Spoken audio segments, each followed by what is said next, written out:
Welcome into the Parlay Fantasy Football Podcast.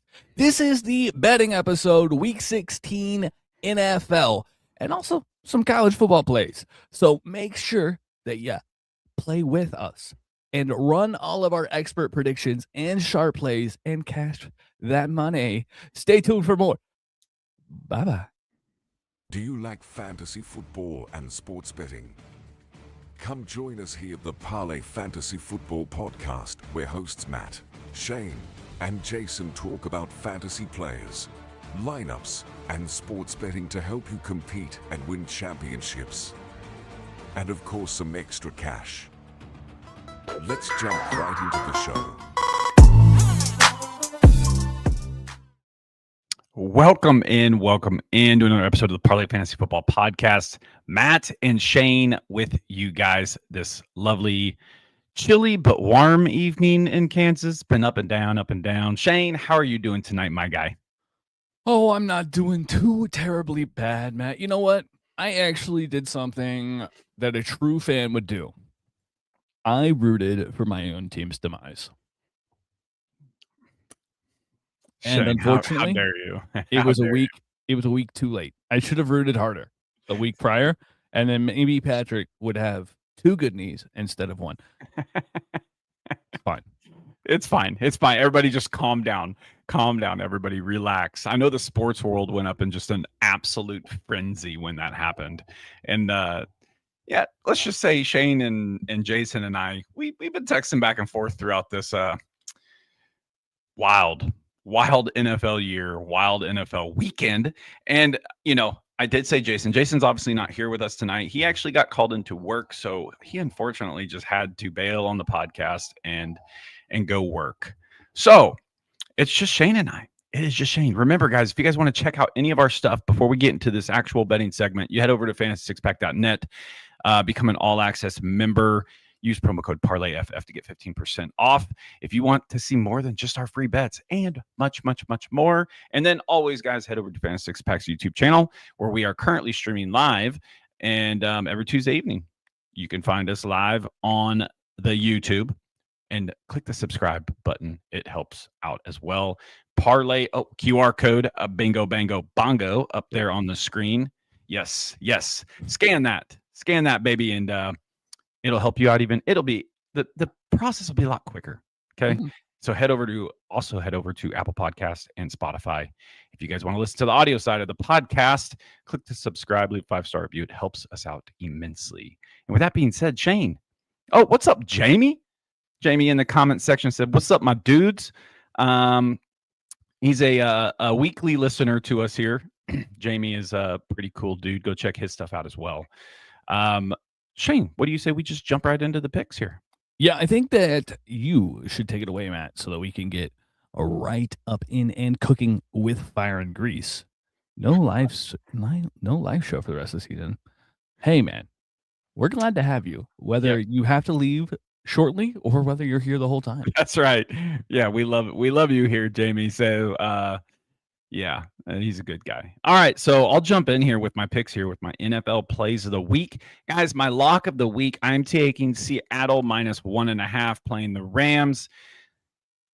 I know, I think a couple of weeks ago people would think I'm crazy for that. But listen, guys, obviously you saw last weekend, Devonta Adams, he went down with a hamstring injury. Pretty sure he's not playing this week. Puka Nacua also got banged up. I know that he came back into the game, but he is a little banged up. I don't look to see this offense being as powerful as you've seen in the past. Plus, Seattle has a pretty good defense. I think this is a W that Seattle can not only. I mean, let me rephrase that. I mean, it's +1.5, so it's almost just like a pick 'em. I'm taking Seattle Moneyline here, to be honest with you. I think Seattle needs to win this game, and I think this is a game they can win when they kind of hit Los Angeles when they're down. So I'm going to take Seattle here. Shane, what do you? I know you want to say something. I'm just thinking, man, the road birds coming home, and you're expecting them to pick off the big boy Rams. I like the pick. That's some cojones, man. You gotta grab them. you know, and also it's a bounce back spot for Darnold. He played like shite this past weekend. I expect that whole offense to look a lot smoother. And the Rams, the injuries are piling up. So they are piling up. That point in the season where the healthier team is the one that usually ends up pulling these out. Yeah, and to be honest too, I know that it's a little bit scary too, Shane, with Kenbone Walker and Zach Charbonnet last week did not play good at all. I mean, you can notice the ups and downs of both these guys. It almost seems like on a weekly basis. But like you just said, I think this is a game that Seattle can not necessarily pick on the Rams, but you kind of beat the horse when they're down a little bit. It is a short week, which is tough. Yes, very tough. So I'm going to take the Seattle Seahawks in this matchup here. I will say that I do have a competing thought. McVay on a short week is really good. Yes, I know. It is scary. You are battling that trend, which it's not like he's perfect. It's not like the robber on Mike Tyson where it prints money, but it prints money. So you have to have some cojones here. So I applaud you for this play. Sometimes you just gotta hike them up, boy. Sometimes you just gotta hike them up and take them let them swang. Just let them swang. All right, and speak about cojones. Speaking of cojones, the next game, and I know I'm going against one of my co-hosts in this specific matchup. I'm taking Jacksonville +3 playing at Denver here. I know at the beginning of the year, all three of us were actually like, is Trevor Lawrence that guy? Is he going to take that step forward and prove to us that he can be an NFL quarterback? The first 8 weeks, no, he couldn't. We were all like, yep, he's just the same old T-Law. But ever since Jacksonville acquired Jacoby Myers, there's something a little different about this squad. I mean, Trevor Lawrence is playing with a little bit more confidence. BTJ looks better, not the kind of elite guy that we thought he was going to be, but Travis Etienne is balling out. Top 12 running back since week 8. Okay. This team looks a little different since they acquired Jacoby Myers. And I said it a couple weeks back. Denver has had kind of a weak schedule. Yes, they have played a couple good teams, but look what Josh Jacobs did to the Denver defense last week. And that was an injured, banged up Josh Jacobs. Travis Etienne. The Jags did lose Tootin, though. So, I feel Yes. The whole, It is a little scary because Denver is a solid defensive unit. Their offense has had their ups and downs.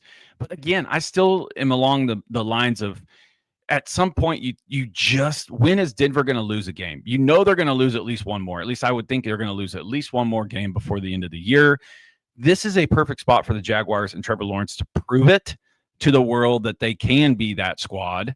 So yeah, I'm going to take the Jags. I'm going to take the Jags in this matchup. Trend favors you here, Matt. Since 1990, teams on an 11+ game win streak have been inflated and struggled to cover. They are 14, 36, and 2 ATS. Let's go. That time period. So let's go, baby. And Jamie said Broncos and Jags. Can this be a playoff preview?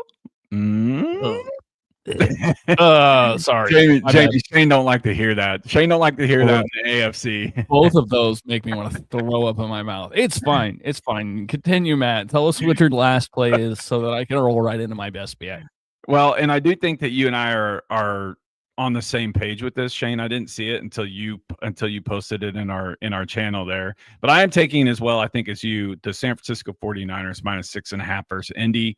I'll keep it short and sweet. Philip Rivers ain't that guy. I applaud him for trying and coming back, but guy, when you fall down and it's hard for you to even get back up and you didn't get hit, I mean, again, admirable that you are trying and that you came back, but San Francisco is just a better team. I'll leave it short and sweet. I'll let you elaborate on your statistics on that. So give me San Francisco -6.5 in that matchup. Listen, my favorite part of the entire weekend, Matt, aside from me rooting on the demise of my own team, was quite literally watching 40-year-old Philip Rivers take a snap and fall over because the stiff breeze caught him in the wrong direction.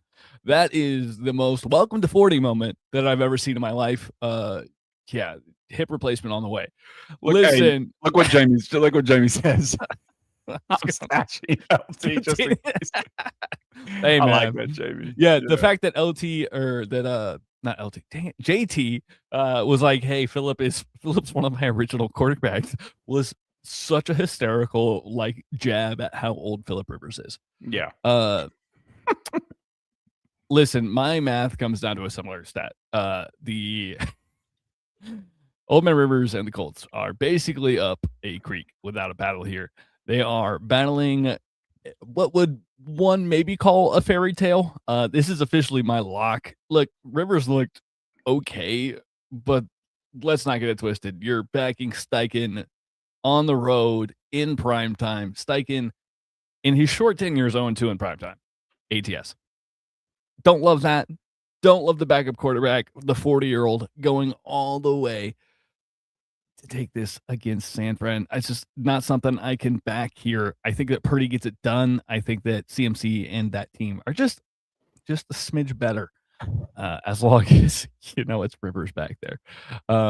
Welcome to the Rivers. That's what we should have called this episode. Oh man, listen, I have a fun one, Matt. Let's get into it. Okay. It is the start of player incentives weeks, and I know that some people have already cashed their incentives. Like bigly, but we don't want to talk about those people right now. We're talking about people who are still chasing that bag. Yeah. And one of them is a very special play. It is Rico Dowdle. Many of you fantasy players know the name because he has absolutely propelled you into fantasy relevance somehow. Rico, however, needs one touchdown this weekend to have a $250,000 incentive check handed to him. The Bettors are in a divisional game against an overstated Bucks defense. I think Dowdle can definitely scratch this incentive off his wish list right before Christmas this week. Look at those rhymes, man. Look at those rhymes.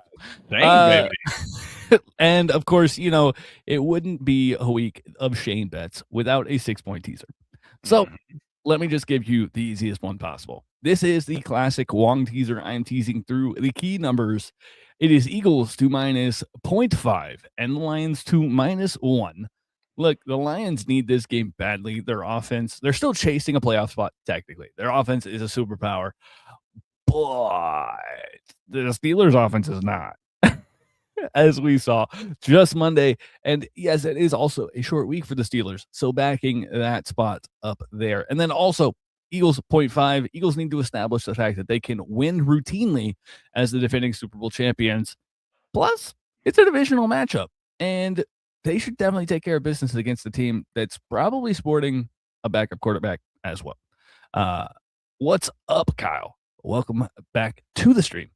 And yeah, that is our picks for the week as far as we go. Now, however, Jason can't be here in person, but he's here in spirit. And we got his right here in his spirit. In the spirit of Jason, let's give these the biggest of biggest what's ups. Listen, Matt, I got Denver -3 as my lock. Oh, sorry. Matt, Jason has Denver -3 as his lock. He says that T-Law is a fraud and the defense is for real, though. This is a possible under game and that he likes the Denver side, which is the head-to-head you alluded to previously. Yep. And yes, that was my impersonation of Jason. It sounds accurate. I mean, it's pretty accurate. I hope he hears this. Anyways, Giants +3. I really like this play. I actually kind of was joking with the boys previously that the Giants would be a fantastic spot to ruin their draft pick chances here. They love to do that. It is the most Giants thing possible. Giants +3 against the Vikings at home is one of Jason's plays.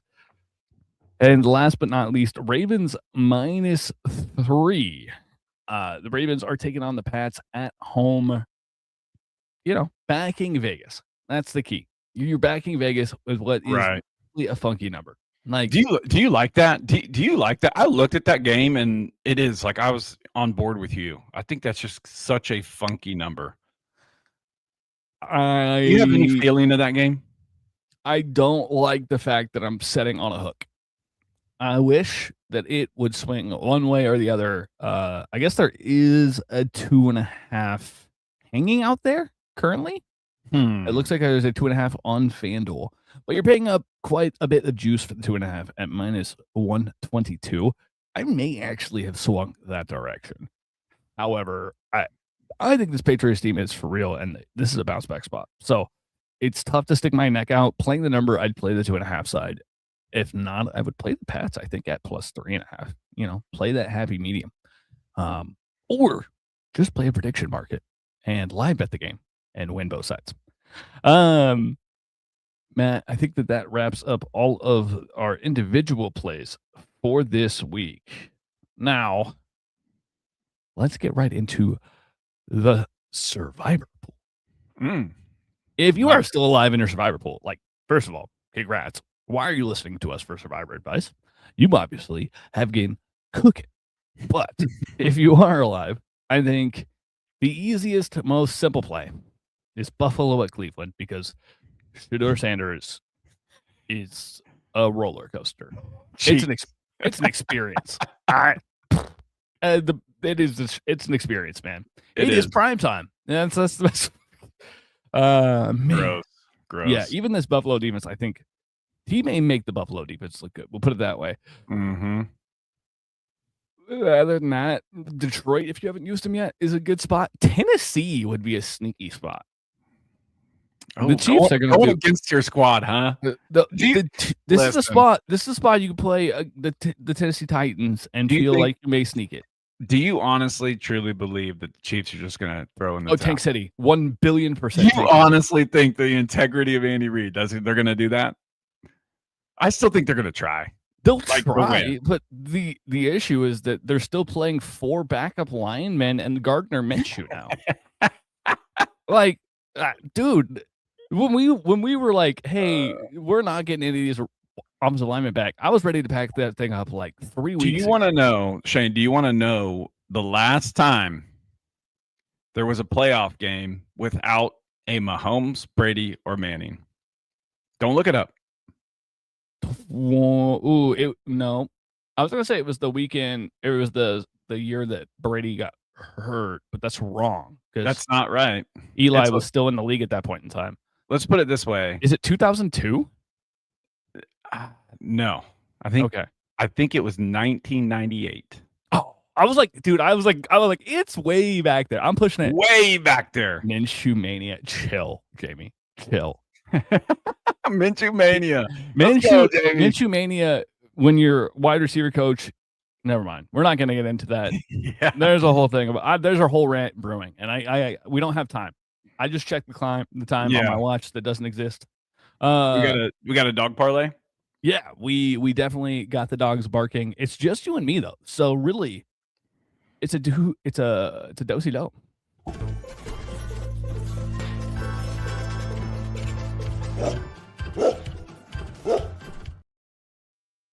And who is your dance partner for me? I think I'm going to take the Cardinals. I'm going to take the Cardinals at home against the Falcons. Come on, birds. Hey, MHJ, is he coming back this week? We don't know. I'm a fan of that pick. I actually really like that pick. I'm sad that the Saints line got bet so much that I can't bet the Saints as dogs. Yes, I know. Oh, man. I was really pumped about that, actually. Instead, Matt, I am going to go with the one I alluded to previously, and that's the Giants at home, picking 2 home dogs. Yeah, I love it. Plus 424. That's a nice, cool number there, too. 424, so a $10 bet to win $40 or $42. Yeah, easy math on that one. And, Matt, we were talking, you have just a couple college football plays. I know that we aren't doing a whole lot because opt-outs, coaching changes, all of the fun stuff. Yeah. But before you go, can I give mine, because it's currently taking place as of right now? Yeah. And go live bet it. If you're with us, I'm pulling up the score right now because I haven't gotten to look. We've been doing this episode. I've been staying true to you guys. What more do you want? What? I'm giving you everything I have. The Jacksonville State Gamecocks are taking on the Troy Trojans. Troy is one of the most beat up bowl teams in the FBS, and I'm backing Jacksonville State to get it done. Just a win by 2.5 points is what the spread was. I really like this Jacksonville State team. They play fast. They play very strong. And Conference USA is a pretty tough conference. Troy, unfortunately, is severely undermanned based off of the injuries that they had going into the bowl game and opt-outs that they also suffered. So backing Jacksonville was pretty much no-brainer for me. Unfortunately, for you guys, it happened to take place on Tuesday because for some reason we're doing bowl games on Tuesdays and on a non-holiday week in December. What are we doing? Why do these things exist? Yeah, the NCAA is getting a little bit cray up in here, as my daughters would say. So Shane, like you and like the world, when it comes to NCAA, I'm going to be potentially opting out like all these players are and coaches are and offensive coordinators. What I'm going to do this week, guys, is I actually really did some research on some games where players were not opting out. They actually wanted to play in the bowl game.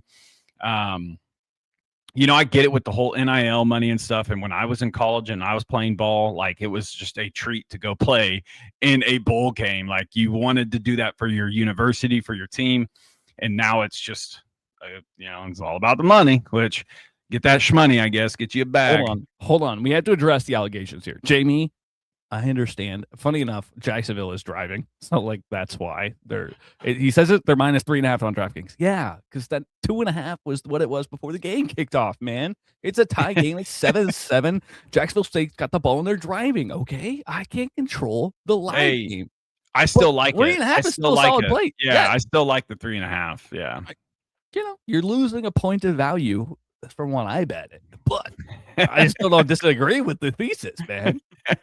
But yes, like the NCAA, I might be opting out of bowl games as well.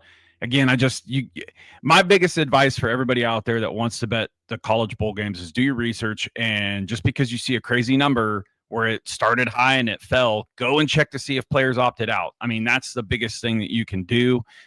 If I do post any more games, I'll post them on our sheet. So hopefully you've got your all access membership. But we'll see. We'll see what next week brings and so on and so forth. But this week, what I do have is I have the South Florida Old Dominion, the under. I got it earlier today at 53.5. I think it's dropped down to 52.5 in some spots. And if I were you guys, I would go get it now. It's going to drop again. Their head coach bailed on the team. Their offensive coordinator bailed on the team. And the reason why it's dropping is because I do believe South Florida's quarterback is going to bail and opt out and not play in the bowl game. So go get that number and take the under. Now, if he bails out, fully commits to bailing out, this number is going to fall exponentially. So go get that number. Expeditiously. Yeah, expeditiously? Is that what did I say? Exponentially? Like both exponentially and expedition. Both words. So just one of the, you could choose either of those. But yeah. Yeah, what Shane said. The game is tomorrow, so I already posted my under 53.5. It's looking super juicy now. But yes, that's my lock of the week for this week bowl games. And remember, that game is tomorrow. So if you want to bet it, go and check it out. My next game, I am taking Louisiana -3 versus Delaware.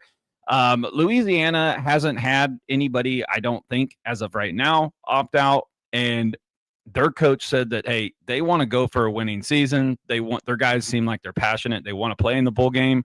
Delaware, listen, guys, they are just now coming off of the FCS program, coming into the big leagues. Like this, good for them for making a bowl game. That's fantastic. But Louisiana is a better team, and the -3 number seems a little too low for me. So I'm going to take Louisiana there in that matchup. The next game, I'm taking NC State -4.5 versus Memphis. If you've watched NC State this year, there's times where they've just looked absolutely awesome. Like they've looked really good. And then there's times where they have kind of not looked so good. But they are a better team than Memphis. Memphis has explosive moments. NC State, if they play their best football, they are a very hard team to beat. They have talent on that roster. They have talent on that squad. And this, again, is a team that is passionate about winning a bowl game for their university. I would love this number to be at 3.5. If it drops to 3.5, I would smash it immediately. I don't think it's gonna. I think 4.5 is probably as low as it's gonna go. I'm still okay taking it 4.5, but if it jumps up any higher than that, I might look at more of the over/under in this matchup. I can't remember what it is off the top of my head right now, but I don't see this being like a massively high-scoring game because NC State's defense is okay, and I think they can limit the explosive plays. But yeah, as of right now, I like NC State. I like the spread of NC State in this matchup. I like that. I actually like that a lot. I was perusing the lines, Matt, and I found a game that actually I want to watch. Oh, what do you got? What do you got real quick? It is Arkansas State, Missouri State. So it's a border rivalry bowl game between two recently converted schools. I think that this has a smash of a game all over it. Both of these offenses actually have some serious firepower. They put up some lopsided numbers in a lot of their games. Funny enough, I'm actually leaning towards taking the over in this game. Just what is it at? The first read, it's 54.5. Ooh, I do like that. It actually opened at 56.5. I think I'm going to go ahead and take the over. This is a live read. You guys are getting a live read here. I actually have bet a lot of both of these teams because I love betting shitty conferences. It's my favorite. So, yeah, I'll do a deep dive. If I decide to bet it, I'll post it on the sheet along with Matt's picks. So, can I do? Let me do a little. Can I do a little spoiler? Because sure, there is a game that I really like. And... Also, not a single player has opted out from this game. Oh, really? Yeah. So, like, that was the other thing. I was like, this game's actually gonna be fun because both teams care. And both teams are like the whole team. I do like that. Guys, I'm going to give you one more pick here. And this is a game. Yeah, this is a game that is actually happening New Year's Eve. So it's a little ways out. That's a long way away. If I can go get this game now, I would go get it. Now, we know the drama and the hoopla of everything that just happened with Michigan, right? It has been an absolute shit show over there in Ann Arbor. But they are 7.5-point underdogs against a Texas team that, yes, they have looked good, but they have already had 6 defensive players opt out. 6 starting defensive players, mind you, opt out of this game. I actually am going to take Michigan plus 7.5 because I don't think Texas players are done opting out from what I hear through my little contacts in the college football world. Texas is he is the same way, is very surprised that Texas is favored by this much currently with 6 very key players on the defensive starting front opting out, some going to the draft and some going to the transfer portal. So look at that number before it changes. I would look at it because I think it's going to change by the end of the week. Sorry, I'm laughing. The bet tracker on Action Network has a guy named Roger Goodell, and he bet Michigan as well. Man, we love the internet, man. We stand the internet. Roger Goodell also backs Matt's pick of Michigan plus 7.5. Alrighty, I think that wraps it for us this week. It was a little longer episode. We hope you enjoyed it. Make sure before we head out, make sure to check all of the player incentives for this week and next week. I know that you'll see a ton of tweets about them, but do your digging this week because sometimes they hit that thing a little early and you're missing out on it. That's right. That's right. Do the work. Yeah. So, guys, we will be back next Tuesday. Hopefully, Jamie will be. Sorry, I saw Jamie's comment because I just saw him post it. Hopefully, Jason will be back with us next week. We will have some NFL bets again next Tuesday, and we will see what happens in the college world with the games and all the opt-outs and stuff. So, that being said, remember, head on over to Apple Podcasts and Spotify. Click on and subscribe on the audio podcast for us. That helps us out. Fantasy Six Pack. I can't even talk tonight. Fantasy6pack.net. Become an all-access member and Fantasy Six Pack's YouTube channel. Subscribe. We love you all to the moon and back. Shane, you know what to do. Peace out. That's right. Till now.